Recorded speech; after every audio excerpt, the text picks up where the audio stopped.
Du safran pays comme s'il en pleuvait. Nous sommes à la plaine des Grègues, capitale du curcuma. Ici, sous les serres, les stocks grossissent à vue d'œil. Comme beaucoup de petits planteurs de cette épice, Emmanuel Naz broie du noir. On n'a pas de manifestation, on ne peut pas les vendre, il n'y a pas d'écoulement réellement. Et là, on est obligé de mettre en stock. Emmanuel Naz attendait cette année 2020 de pied ferme. Fort d'une popularité grandissante du safran pays, il décide en 2018 d'accroître sa production. Il passe alors la surmultiplier. D'une moyenne de 350 kg chaque année, il vise la tonne. 2 ans après, à l'heure de la récolte, l'objectif est atteint. Seulement voilà, avec la crise Covid, tout s'écroule. On avait cette tendance où le curcuma se vendait super bien. Donc, comme le curcuma, c'est un processus sur 2 ans, surtout à la plaine des Grègues. Donc, cette année, on avait une bonne production.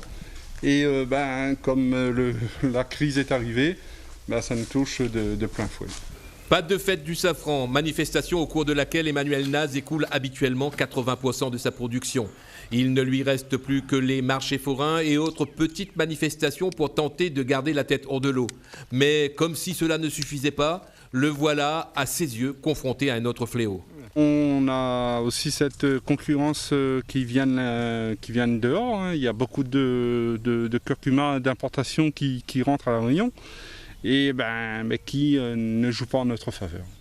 Emmanuel Naz aurait aimé avoir pignon sur rue, car, dit-il, l'annulation des festivités arrange les affaires de quelques producteurs qui se retrouvent seuls sur le marché en cette période de l'année. Dans le monde agricole, et même sur les hauteurs de Saint-Joseph, le malheur des uns fait le bonheur des autres.